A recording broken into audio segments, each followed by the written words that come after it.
can be quite scary, especially if ordinary. So I'm gonna play a little bit with that delivery of that vocal. But before I delve into that part, I had an idea.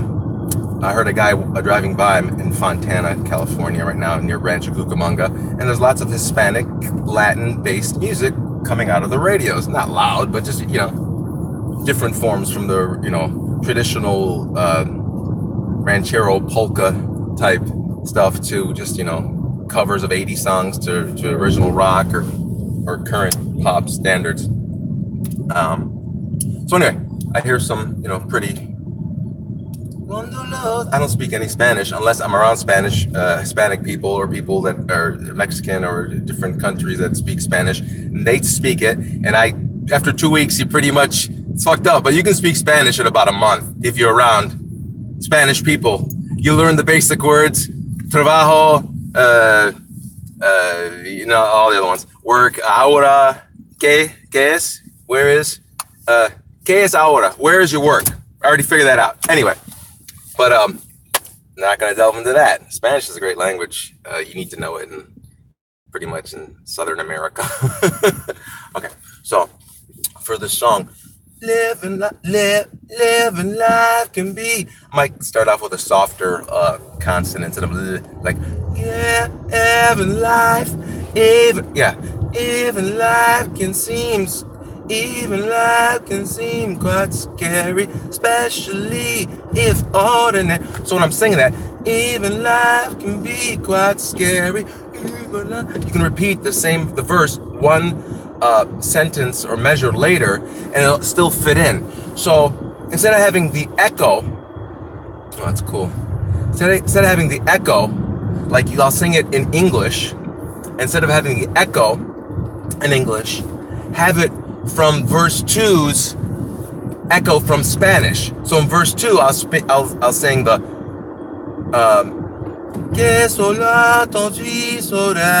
and then the echo will be living life can be quite scary, and there'll be an echo splash explanation interpretation of the previous verse. It's pretty fucking cool, and it'll go over to both to the Spanish market and English market. It fits in the whole psychedelic trippy thing of it. So that's cool. So living life can be quite scary. That's on French, but you get what I'm saying. So, all right, have people done this before? Yes. Have people sung English and Spanish together? Yes, all the time. Did anyone ever do it this way? No. So I think we don't have to be original so much anymore. Don't shoot for original. I think you want to be creative. Let's call ourselves, people say, well, I do creative music. What does that mean? Well, it's my original music. So you're calling it original. Okay, it's creative. I'm creating, and whatever comes out, if it sounds nothing else really, then okay, that might be original, and hopefully it's good and sounds like nothing else. But it might remind you of something, or it might remind 100 different people of 100 different bands or sounds or smells or whatever. So let's change it from being original to being creative. So if you keep on creating, you can't go wrong. Just create.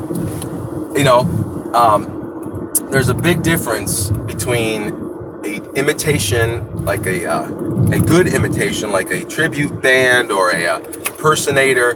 There's a big difference between a spot-on impersonator or parrot than there is of somebody who's being influenced by a person. David Bowie is a great example. David Bowie had a kind of a different way of singing. And he said, and I've read as well, that he does not like he doesn't know who he was. He needed a persona in order to totally feel that character. He needed to transport to another dimension. He needed to go someplace. Okay? That was a bad impersonation. So David Bowie, when he would sing his vibrato voice and And these children that you spit on as they try to change their world. All that shit. You know, it sounded like he was crooning or something, but he was doing his impersonation of a gentleman named Anthony Newley, who was an English crooner type dude that had the most annoying voice if you didn't like his shit. Most people thought his voice was annoying because he did that super vibrato. You know how everyone goes, you know, the last 20 years they do that. He would sing like, he was like the male vocal version of Katharine Hepburn. You know, he'd be like, start spreading the news. I'm leaving today. Like he's having mini strokes. Like his O face. Having a fun time by myself. People next to me in the light looking at me going, yeah, he was at his vocal performance was called orgasmic vocals. So New York. And then he started, if I make it there, I'll make it anyway. It's up to you. Yeah, he was all congested. He was backed up. So anyway. So David Bowie liked this guy. This fucking Anthony Newley guy. Hey, Tony Newley. Hey. The Moley? No, not the Moley. Nah, the other guy. The guy with the thing. Yeah, that guy. Hey. The guy with the Jerry Lewis. That guy. He likes his voice. So, did he impersonate Anthony Newley when he was singing, and these children that you spit on as they try to change their world are immune to your consultations. They're quite aware what they're going through. Changes. I'm gonna hit it pretty soon. I'll get there. Turn and face the pain. Changes. Gonna be a better man. Time may change me, but I can't trace time. That'll be my new vocal voice, my new style, saxophone voice. Oh, that's Axl Rose. Changes and face the pain. So Axl Rose basically is impersonating a saxophone. Take the down to the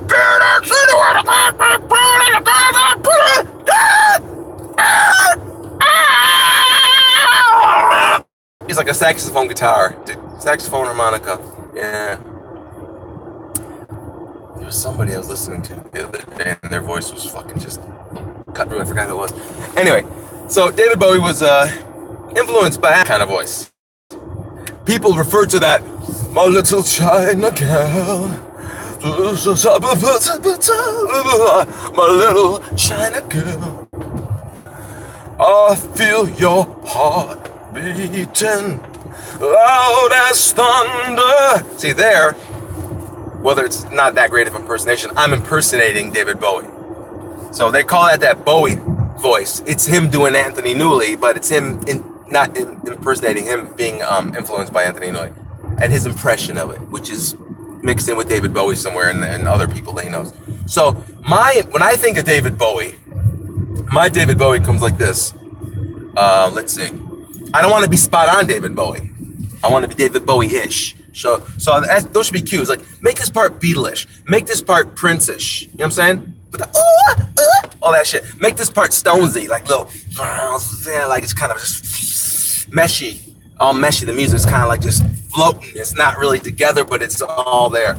So we should use well-known bands or types of music. It's just ish. Okay, so my David Bowie is I want to sing. So I'll be like, this is pretty Bowie. I'm kind of going as far as Bowie as I want to go. I want to sing. I want to dance. I want to thrill you with the man's Then I kind of morph into my version of Mick Jagger. I want to learn as I get louder. I want for you.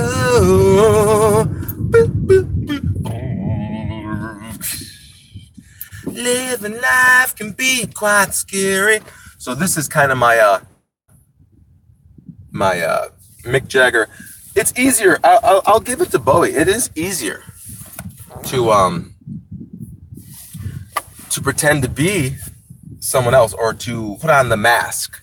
He's acting. David Bowie is not the first, but musicals and people are acting in musicals. Those are movies that use music. I'm talking about a fucking one song where he would make it into a theme. He made. I mean, Beatles probably are they the first Sgt. Pepper to take on a theme, take on an alter ego. I mean, think about it, man. No wonder everybody's into fucking superheroes. We're always into alter egos. We're always into superheroes. We were more into it, though, a lot more into it. We probably still are. I'm not into so much of the fucking rap music and shit.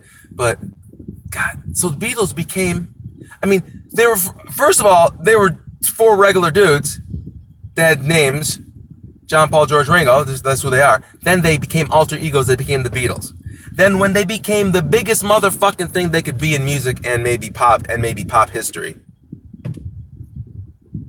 then they said, fuck it. Now we're going to be this thing called Sgt. Pepper's Lonely Hearts Club Band. We're just these suckers. Beatles died. Yeah, it's gone. God, that's balls. They had so much balls, they didn't even know they had balls. They didn't have time to think about if something was stupid or not. It just felt so fucking right. It felt so forward. It felt so just natural. Just, you know, the Beatles were just this giant penis and the world was this giant vagina that wanted to get fucked, needed to get some injection. Sorry, I know it's kind of brass, kind of fucked up, but that's a good way of saying it. The Beatles were full of